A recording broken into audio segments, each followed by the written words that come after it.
Assalamualaikum warahmatullahi wabarakatuh. Piye kabare sahabat-sahabat di rumah? Semoga selalu dalam keadaan sehat walafiat. Seperti biasa, aku di sini ditemani oleh Habib Muhammad Naufal Syami Alatas.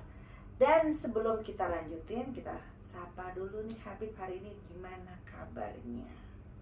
Habib, assalamualaikum. Waalaikumsalam warahmatullahi wabarakatuh. Piye kabare? Alhamdulillah. Sehat, Baik, insyaallah selalu sehat. Alhamdulillah yang TV ini penting. gimana nih TV ini? Alhamdulillah sehat walafiat, tapi ya lumayan sedikit agak capek hari ini. Habis jalan-jalan. Iya, baru pulang dari Lombok. Oh, insyaallah. Ada kerjaan juga yang harus diselesaikan di sana, tapi ya so far sih kabarnya baik gitu. Alhamdulillah. Oke, kita malam ini mau bahas yang lagi viral, Bib. Nah, teman-teman tahu dong pasti kurang lebihnya yang lagi mau datang ke Indonesia, mau konser. Nah, sekarang lagi diributkan gitu. Habib tahu nggak siapa? Coldplay. Ya, Coldplay. Nah, tapi sebelum kita bahas, jangan lupa untuk teman-teman di rumah di like, subscribe, Share. komen video-video yang belum ditonton ya Bib ya. Nah baru deh kita langsung lanjutin pembahasan malam ini. Nah teman-teman di rumah udah ada yang beli tiket Coldplay? Tentu pasti udah ada dong, sebagian udah ada karena memang sold out loh Bib. Banyak yang sold out. Ya kan? Yang sold out. Dan memang kalau menurut saya pribadi dari waktu saya zaman remaja itu emang suka sama grup band tersebut Bib. Dari zaman, kalau nggak salah itu saya tuh SMA ya. Waktu SMA saya suka salah satu lagu Coldplay itu judulnya In My Place. Dan itu masih jadi salah satu lagu favorit saya dan band favorit saya gitu. Nah sekarang fenomenanya Bib, grup band ini kan rame nih. Ada yang pro, ada yang kontra. Nah pandangan Habib Syami ini gimana nih tentang sesuatu yang pro gimana, tentang yang kontra gimana, hukumnya bagaimana, atau terserah Habib mau mulai dari mana dulu? Kalau untuk kan banyak ya, maksudnya ada yang viral lah ibarat kata. Saya juga lihat berita tentang Coldplay yang sebenarnya udah 20 tahun yang lalu itu diundang ke Indonesia di sekitar tahun 2003 kalau nggak salah, itu menolak. 2003, sekitar 20 tahun yang lalu lah. Oh oke, menolak lah ya. Itu menolak untuk tampil atau konser di Indonesia. Di Indonesia, gitu. oke. Terus, nah inilah apa namanya di ajang bagaimana Coldplay itu mau untuk konser di Indonesia. Ya sekitar 20 sampai 10 tahun lah ibarat kata. Lumayan gitu loh. Dan ini the first atau pertamanya band Coldplay ini masuk ke Indonesia. Gitu. Oke. Gitu. Nah, kalau untuk sisi positifnya,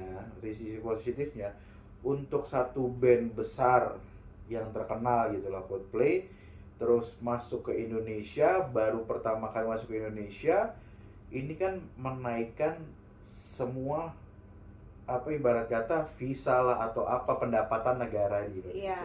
Itu positifnya. Dari segi aspek ekonomi. Dari segi aspek ekonomi, apapun itu, gitu loh. Ya kan katanya kan insya Allah beli Coldplay di GBK ya. Iya. Di Gelora Bung Karno lah ibarat kata. Di situ ya kita lihat dari hotel-hotel semua sold out, keisi semua gitu kan. Terus dari tiket konser pun banyak yang sold out. Gitu kan. Terus ketiga, mungkin nanti saat acara gitu loh, pedagang-pedagang di sana, ya dong, pedagang-pedagang di pinggiran GBK dengan menjual merchandise atau t-shirt Coldplay atau bendera-bendera Coldplay atau apa, ini pasti laku. Oke. Berarti kan positifnya menaikkan UMKM di Indonesia gitu kan. Setuju. Itu bagusnya gitu loh. Terbesit atau itu dari kontranya, banyak yang kontra juga tentang adanya Coldplay konser di Indonesia. Dengan adanya ngomong Coldplay itu pro dengan LGBT atau dengan satu lirik atau satu lagu yang memang menceritakan atau beliau pro dengan perang salib saat itu Inggris menang atau apa itu. Nah, tapi kan kita lihat konsep bagaimananya pribadi seorang person itu melihat sisi luasnya gitu loh. Betul. Gitu. Ini banyak mudorotnya atau banyak bagusnya gitu loh. Kita kan bisa lihat di situ. Kalau dalam sisi Islam kan ibarat kata begini,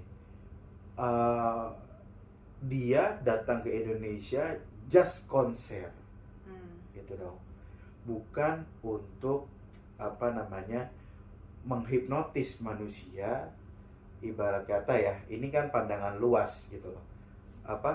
Datang ke sini untuk menghipnotis manusia agar LGBT atau untuk apa? Ini kita harus lihat dulu gitu loh. Saya juga suka Coldplay, maksudnya saya pribadi pun ya kan, saya seorang Habib lah, pendakwah atau apa, tapi saya juga suka lagu gitu loh. Coldplay yang Paradise, terus Yellow, itu saya juga suka dengerin juga gitu loh, karena artinya juga bagus gitu loh.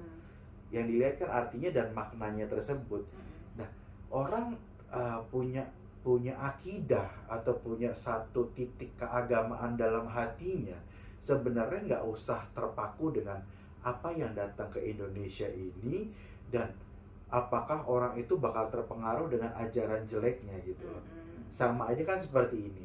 Ibarat kata saat Ramadan ada beberapa warung makan yang buka, gitu kan? Betul. Nah, kan nggak semua di dunia di Indonesia ini kan umat Islam. Betul. Ada umat-umat yang lain. Betul. Dan umat Islam pun ada yang perempuan yang ada haid. Betul. Atau sakit atau yang sudah tua lah untuk apa. Nah, ini kan bagaimana keakidahan kita untuk melihat itu. Apakah kita tergoda dengan warung buka itu atau kita masih berpegang teguh dengan puasa Ramadan kita? Kan ini aja konsepnya sebenarnya. Tentang Coldplay datang ke sini dengan dia pro dengan LGBT, ya mungkin kita nggak tahu beliau itu mereka itu pro LGBT itu karena apa, kita juga nggak tahu, atau tentang kemanusiaan kita juga nggak tahu. Terus dengan lagu yang viralnya Viva La Vida kalau nggak salah itu juga seperti apa. Tapi intinya kan mereka konser di Indonesia ini just konser, just seni ya, Bib? Seni gitu loh, untuk ya menghibur lah ibarat kata. Memang ada beberapa ajaran atau beberapa bahwa musik itu haram. Bener itu ada gitu loh.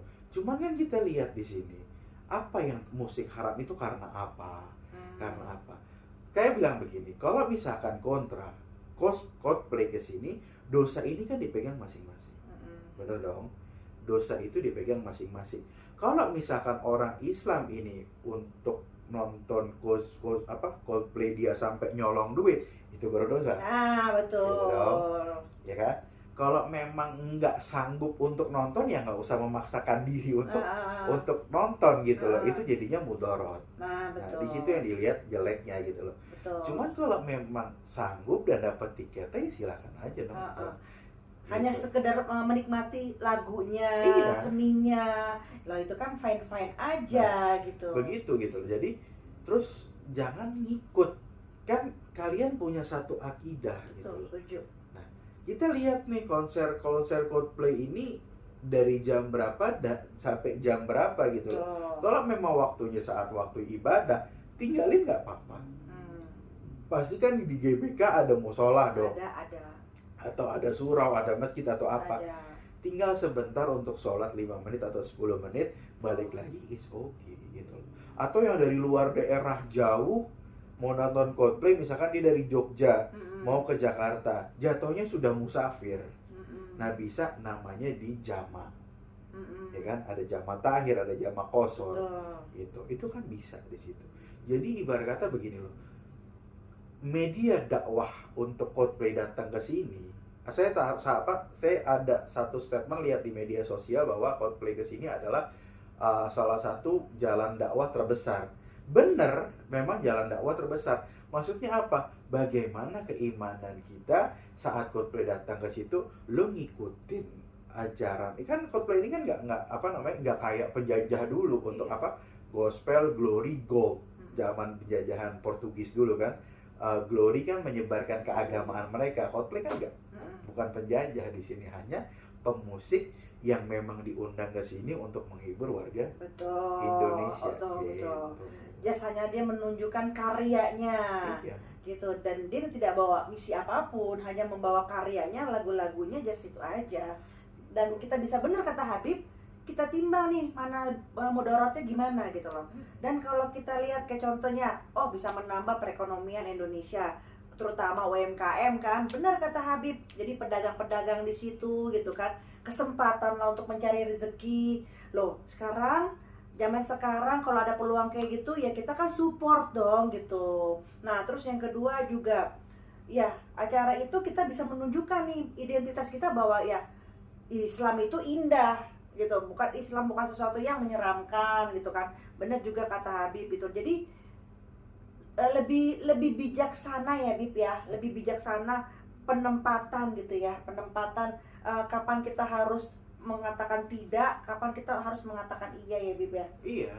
Simpulannya kayak gitu ya. Kesimpulannya seperti, dan ya saya pribadi nggak menyalahkan yang pro dan kontra, nggak, punya pandangan masing-masing gitu kan. Saya nggak nyalain mereka, entah mereka mau menyalahkan saya juga terserah gitu loh. Iya. Semua manusia ini kan punya pandangan sendiri-sendiri gitu loh. Saja. Ya kan? Nah, kalau saya bilang begini, oh kan orang yang mendukung satu kaum berarti dia mengikuti kaum tersebut. Loh, kita mendukungnya dalam sisi apa gitu loh. Kalau misalkan ente senang sama Yahudi, ente ikutin ibarat kata hari Sabat gitu kan, hari rayanya mereka, ya berarti ente mengikuti Yahudi gitu loh. Ini kan enggak, hanya nonton karya, dan itu pun cuma sehari, enggak 24 jam, ya kan? Enggak 24 jam kita nonton, kita dengerin lagunya, sudah. Nah, yang salah ini bagaimana personnya saat nonton di situ, mereka meninggalkan ibadah atau tidak. Ya. Itu aja sebenarnya. Cuman itu. Nah, nggak usah Coldplay sebenarnya. Banyak konten-konten sekarang, kalau misalkan kita mau sapu habis lah masalah LGBT atau apa, banyak konten-konten sekarang yang nggak usah Coldplay datang ke sini pun, di dalam Indonesia pun udah rusak. Ya itu banyak lah, kita nggak bisa sebut satu persatu gitu loh, tapi kan itu jalannya mereka gitu kan. Betul. Nah, tinggal kita, person kita terpengaruh atau tidak, kembali menjadi ujian buat kita. Itu aja sebenarnya. Kalau kita, wah ini nggak boleh, loh berarti kita ini siapa gitu loh, melarang-larang atau apa begitu loh. Kalau memang kita nggak suka, ya udah nggak usah nonton gitu loh. Kita nggak usah nonton, nggak usah apa, selesai gitu loh. Kita dengan kepribadian kita sendiri gitu loh. Toh Coldplay kan nggak menghancurkan negara Indonesia. Betul. Di situ. Betul. Yang menghancurkan negara Indonesia dari rakyatnya Indonesia sendiri sebenarnya. Betul. Itu aja. Kok nggak usah Coldplay datang juga. Misalkan ada siapa dari dalam negerinya sendiri pun sebenarnya kalau misalkan mau dibersihkan ya harus dari dalam dulu dong. Itu aja sih sebenarnya. Jadi jangan terlalu, kalau menurut saya jangan terlalu mendramatisir. Aku setuju banget Gitu loh. Dalam sesuatu hal yang sebenarnya itu untuk satu bisa menjadi ujian kita untuk bagaimana tingkat keimanan kita, udah itu aja. Yang kedua, kita lihat dulu sisi positifnya gitu loh, untuk menaikkan UMKM warga Indonesia. Makanya kan berbondong-bondonglah orang itu untuk mencari rezeki saat ada kesempatan. Betul. Dan lagi itu yang dia lakukan halal, berdagang. Nah, gitu. Itu kan bagus gitu loh. Kita dukung justru, maksudnya untuk mereka berdagang atau bagaimana ya kan, membuka ya Bip ya, maksudnya positifnya itu membuka rezeki juga untuk orang lain. Gitu. Itu kan benar. Kayak nggak usah Coldplay lah. Ibarat kata kayak dulu satu klub sepak bola, ya kan, ibarat kata kita sebut AC Milan lah. Dia datang ke Indonesia, itu banyak UMKM kecil di pinggir-pinggir GBK atau di pinggir-pinggir itu jual t-shirtnya AC Milan, terus ininya AC Milan, terus benderanya AC, dan itu laku. Itu laku. Dan ini kan membantu sekali gitu loh. Tuh. Dan itu bukan orang Kristen aja, bahkan orang Islam pun terbantu di situ untuk menaikkan rezeki atau UMKM-nya mereka gitu loh. Dalam satu momen. Itu aja. Masa itu harus disalahkan? Kan enggak. Kita nggak boleh mengejudge orang itu salah sebenarnya. Yang boleh mengejudge orang itu apa jelek atau apa, ahli neraka atau apa, itu kan Allah Ta'ala, bukan kapasitas kita sebagai manusia gitu loh. Nah, tinggal bagaimana sisi positif sisi person ini melihat jauh ke depan, jangan melihat hal yang pendek gitu loh. Itu aja sih sebenarnya. Kalau kita bilang wah ini begini hancur, dan orang memandang agama itu menjadi jelek. Oh begini banget ya, oh begini ini banget ya. Ini saya pun di sini juga ada dakwahnya, maksudnya apa? Saya beragama Islam, jangan sampai saya menunjukkan Islam itu keras, Islam itu serem, Islam itu apa? Memang ada sisi Islam tegas sama galak kan beda. Betul, sama arogan. Nah, tegas sama arogan, tegas sama ini kan beda. Kita harus lihat sisi itu gitu loh. Nah, kayak ibu kita marahin kita saat kita salah. Mungkin kita lihat itu kejam, cuman kan itu sisi tegas. Kita bakal ngerasain saat kita udah dewasa. Oh berarti bener ya, ajaran orang tua saya tegas begini, itu saya rasakan sekarang saat sudah dewasa gitu loh. Nah kita lihat dulu di sini, itu aja sih sebenarnya. Jadi kalau menurut saya, kesimpulan saya untuk Coldplay datang ke Indonesia, it's okay. Oke ya. Habib Syami tegas bijaksana banget ya. Inilah yang jadi membuat saya appreciate gitu ya. Karena apa?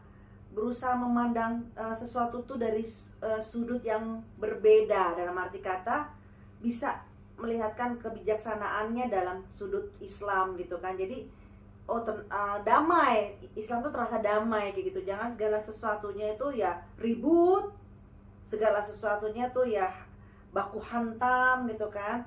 Kita belajar dari sifat Rasulullah ya Bib ya, dari sifat Rasulullah SAW. Masya Allah, beliau luar biasa dengan hatinya, dengan kesantunannya gitu kan. Walaupun dia tahu nih, ada kisah ya Bib ya, waktu itu yang orang Yahudi itu ya kalau nggak salah ya Bib ya, yang buta ya, perempuan buta atau gimana tuh Bib? Iya, pokoknya ada orang tua sebenarnya, atau perempuan atau laki. Dalam satu riwayat disebut laki itu sering ngeludahin Nabi Muhammad, atau beliau buta, beliau hanya mendengar bahwa ibarat kata Nabi Muhammad ini dan itu selalu menjelekan. Nah Nabi Muhammad itu datang ke situ lewat beliau dengar orang ini menjelekan Nabi Muhammad gitu, menjelekan beliau sendiri, dimaki-maki, diludahin apa gitu. Tapi beliau sabar, disuapin sampai suatu saat nggak ada suapan lagi.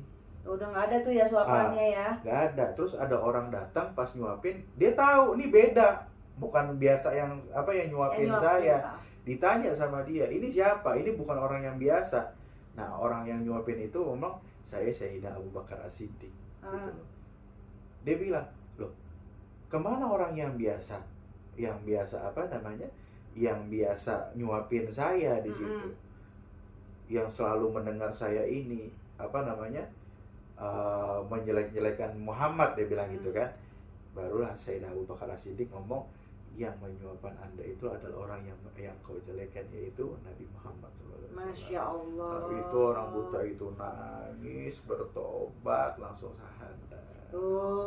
Jadi ya kalau teman-teman nanti bilang, ya itu kan Nabi Muhammad. Loh, justru karena itu Nabi Muhammad, panutan kita ambil contohnya. Mau siapa lagi kalau bukan Nabi Muhammad SAW yang kita ambil contohnya kan. Jadi kita lebih baik tuh bersikap ya santun seperti itu gitu loh. Kita ambil mana lebih banyak mudaratnya atau enggaknya gitu kan.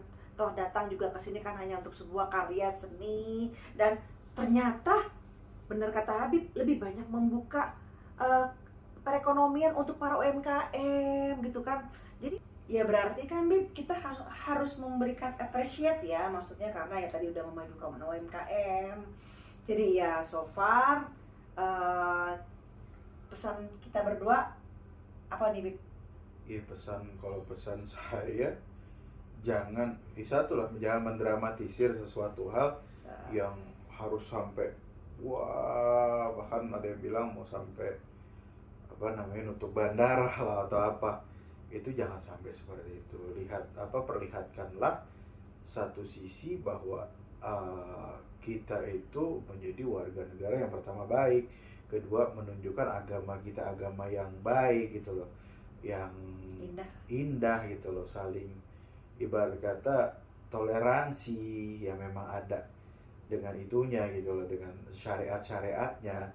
Ini kan harus dijaga, jangan sampai orang memandang bahwa wah agama ini begini nih, terkhususnya Islam lah, wah begini begitu. Ya, jadi intinya kita berpikiran lebih panjang lagi ya Bib ya, panjang banget gitu loh. Maksudnya tadi itu dia kata Bib, kita timbang lebih banyak mana mudaratnya atau enggak gitu kan. Oke, sampai sini dulu pembahasan saya bersama Habib Muhammad Noval Syamil Atas. Sampai ketemu di pembahasan-pembahasan selanjutnya atau cerita-cerita selanjutnya. Jangan lupa apa Bib? Di subscribe, share, like, and comment. Oke, sampai ketemu lagi dengan kami berdua. Assalamualaikum warahmatullahi wabarakatuh.